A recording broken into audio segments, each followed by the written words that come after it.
immutable, bodiless, beautiful, grand and dumb. Any more adjective? Yes, immobile. Also, immutable, bodiless, beautiful, grand, dumb, immobile.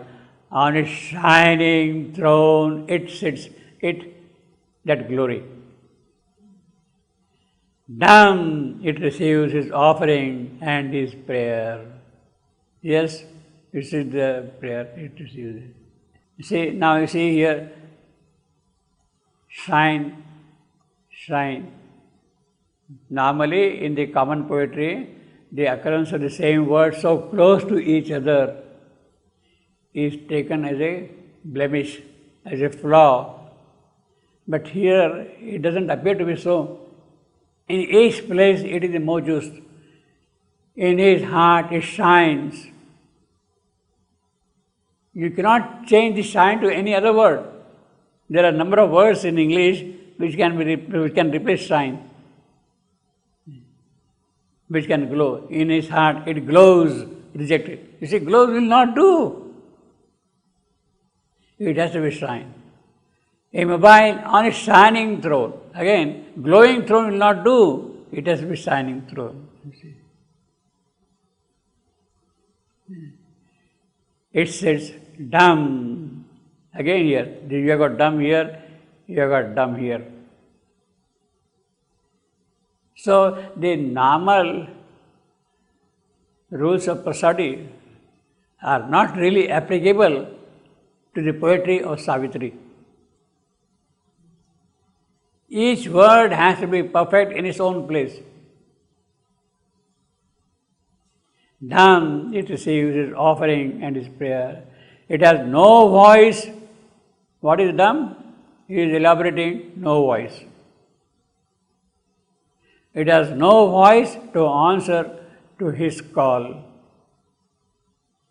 No feet that move, no hands to take his gifts.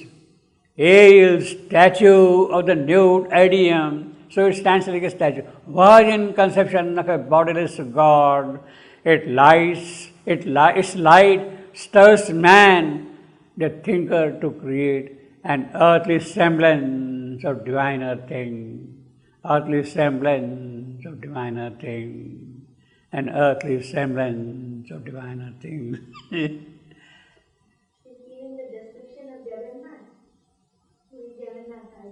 Yeah. Now he is elaborating on this point. It is rejected his life. He is elaborating. He is not leaving that thing hanging. How? He is elaborating on that, you see.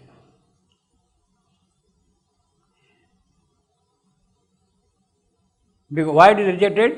Because he has no voice to answer his call. This is. All along it is it. It stands for glory. What is this he standing for? Man's heart. To inhabit a white temple in man's heart. Down in it receives his offering, man's offering, man's prayer. It has no voice to answer to his call, man's call. No feet that move, no hand to take his gifts, you see. A statue, you are offering his God, giving you present, but there is nobody to take his gift, you see. Virgin conception of a bodiless God. My God. You see. Now this virgin conception, so he has read Christian theology also. I think he was in Rome for a long time. What I told, this is the description of Puri Jagannath, Lord Jagannath's idol. See the statue of nude idol. The Jagannath, he doesn't have feet, he doesn't have hands. Yeah. No, so no hands. He had been to Puri Jagannath. Yeah. Virgin conception. Now, of course, this is a Roman Catholic phrase, virgin conception. No? It is a Roman. Undoubtedly. It is a Roman Catholic phrase. I think so. So, I don't know. Body does God, I don't understand. Why is it bodiless? Virgin conception of a bodiless God. Yeah, why is it bodiless? Yeah. Yeah, that I understand, but why is it bodiless? Now, actually, before we go to that, virgin conception, The God, he doesn't have body. virgin conception itself, Yeah. Bodiless God. No, he is. body will say that, yeah, And why bodiless? he has not taken body. Because he is a God. See? God can take bodies. He has not taken the physical body. Yeah. That is God. Now, virgin conception. Now, I don't know exactly. See, of course, the Roman Catholic people say Virgin Mary. Yeah. Virgin Mary. Now, there is a little confusion, at least in my mind, whether it is the virginity of Mary or it is the virginity of her mother. Her mother. Huh? Why? Why her mother? Yeah, Mary was born from a virgin. Mary was Yeah, a virgin. Also. there is that. Oh, I didn't know. Yeah, I know. How come I didn't know? Yeah. See, because she herself has to be pure, Mary, to give birth to Christ. She herself has to be pure to give immaculate conception. To give birth to Christ, she herself has to be pure. She has to be immaculate Mary. She can come only from an immaculate womb. So, whether that virgin conception is about Mary's mother or about Mary herself, No, in this case, if you are right, she also had to give birth pure, because she is given God. yes, So she must be, so both of them they are pure. yes, In your opinion. yes, yeah. Well, so that virgin conception is a very peculiar phrase, and at least I am not able to clear whether it refers to Mary herself or to her mother. She is going to give birth to Christ, therefore she has to be virgin. And anticipating that birth of Christ, her mother has given immaculate birth or virgin birth to Mary. That is one theological interpretation. But I believe that the whole idea of virgin conception itself is a misplaced notion. There is really nothing like virgin conception. The whole thing has to be through the physical process, through the process of nature. It has to be through the process of nature. When the avatar comes, he doesn't come here as a miracle. He undergoes through the entire process of nature in order to realize and experience all the issues involved in nature. He does not bypass them. So the very notion of virgin conception in that sense is a wrong notion. Karnas in Mahabharata, the birth of Karna from Kunti, Karna's birth. Karna's Birth? it was not like from Karna, त्याचा पण कसा झाला? No. It is through the physical process, through the natural biological process, the birth has to take place. The avatar comes, he undergoes through that. He has to undergo that. We have got that line, no? That famous sentence which I have been always repeating. She condescended to pass through the birth that is a death. But they are talking of conception, not of birth. Yeah, virgin conception, same thing. No, conception and birth are two different. Well, it amounts to that. Virgin conception amounts to that. Yeah. see, it is not virgin conception. You mean that by the occult thing, it has entered into the womb. Why not? It can, but then There are some miracle it can. By the occult process, it can. But then again, you have not really gone through the entire process which is necessary of experiencing the natural things which happen here. If by occult you have taken birth, by occult it can be removed also. Then what is the gain? You have to undergo through the mortal process. The mother has said, we have read many times in the book of the divine, in the Mother on Savitri. This is 2000 years ago. They're not thinking of the mother then. So it is not just an occult virgin conception. It has to be the physical process, the biological process. Unless he suffers, unless he experiences that, you cannot really solve. She has to condescend it to pass through the birth, that is the death. Mortal birth is required. There is nothing in that sense. Occult, yes, in a certain sense, when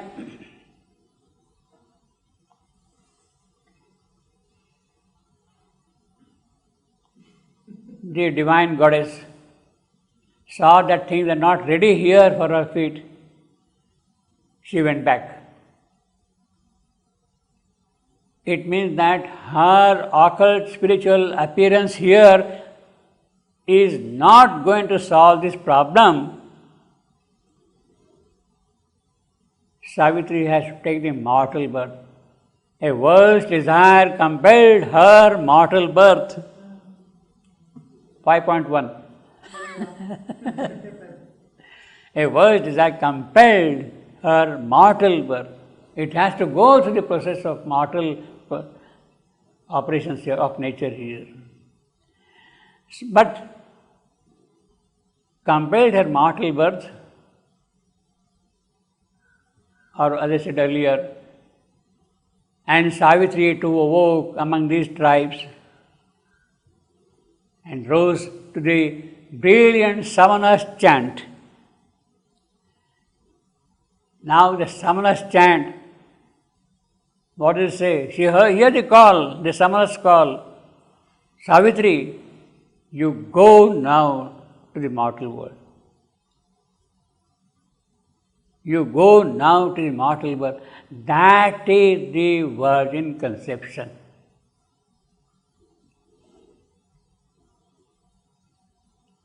That is the virgin conception of Savitri. The rest is worked out by nature. But the command for Savitri to go to earth and take the mortal birth, that the decision, that seed is cast up there. The summoner tells Savitri, you have to go back, to go to earth, to the mortal world. That seed is cast there. That is the virgin conception. The rest has to be worked out through the mortal process. Then only the avatarhood acquires meaning, acquires significance, acquires purpose, acquires contents in the context of mortality. So this virgin conception has to be understood at that level. The Son of God was sent to redeem the sin of man. The Son of God was sent. That is the virgin conception. He didn't come of his own. Yes, we had to go. That is the virgin conception. The rest has to be through the biological, natural process, you see. So this virgin conception is totally misunderstood by the Christian theology in that sense. So if you believe that mortal death must first be as a mortal birth, no other way, what do you think of the death of Mary? Mary, she went with her body to him. That's what they say. No, that Mariology has now deified her. Sorry? Mariology has deified Mary, has elevated her. Yes. But actually in the physical process, she has to give birth in a mortal manner. Yeah, but I mean, she born as a mortal birth, Yeah. normal birth, but her death was open. That is, we don't know the full story of that. No, but Her death, yeah, you see, well, that is possible. She can be taken back, you see. But the physical body has died. The physical body does not exist. Yes, she has to abandon and go away. Yeah. So even virgin conception and virgin dissolution, you see, it would mean that virgin dissolution. Okay, it's all right, possible. She has gone back to her source. Oh. But I heard that not only the Virgin Mary, she has this kind of death. I heard about some other person on the humanity, Yeah. special, also they left with their body. You know, is it true? You know this or not? No, I'm not getting exactly. You understand? And there are many others also, they have gone in the physical body to the... Yes. You see, you can withdraw yourself into the subtle body, and the subtle body is identified. Like Mary went with the physical body, so like other persons also, there are many Yeah. persons they can... But see, here we are talking of the avatarhood has a meaning. The avatarhood has a meaning only when it undergoes through the natural process. That is important. Otherwise, avatar, she even though has to take the mortal birth in that manner in order to experience the entire process of mortality. Yeah, but they are talking about Christ. Not About? Jesus Christ is different. Yeah, so, well, I mean, so you see the Christian Mariology has elevated her to that point, which is a different thing altogether. And they have made various kind of representations of that thing. In one place, Mary is holding child Christ in her arms. And she is looking like this, the child is here. She is not looking at the child. She is looking elsewhere like that. The child is in her arms. She is not looking at the child, she is looking elsewhere. Now they say that the intention is, look, you don't have to look at me, you have to look at the world. So this symbolization, you see, it can go on in different manner and all that kind of a thing. Yeah. Yeah. But actually what happens is a physical process here. I never felt really that this is very important. I never think about it if it was true or not. Why you are giving so importance to prove that it was wrong? Why? I will not say right or wrong. See, these are representations. But you cannot prove what you are saying. We cannot prove also. Yeah. No, we of course we cannot prove. We are only going by the kind of understanding we get from the reading of Mother and Shivandu. Yes, okay. So you understand this Yeah. from this sentence? Yeah. From this sentence, Yes. you understand that I don't have that experience, I don't have that realization, I don't have that occult knowledge power to really say anything. On the basis of my intuition, my understanding, my association with whatever I have read about Mother and Shivandu or from them, it is on that basis we are saying something. I wish I had that first knowledge, you see. Most of the Christian mystics, they have experiences, they are represented, but then they are not the complete story of the whole thing. It is a particular realization, particular experience which is represented in different manners. You see. Its light stirs man, the thinker, to create an earthly semblance of divine. So what does man do? What does mind do? He creates this semblance of diviner things. Beautiful things, artistic things, aesthetic things, lovely things, lofty things. They are the semblance of the powers of the Spirit. You cannot really agree.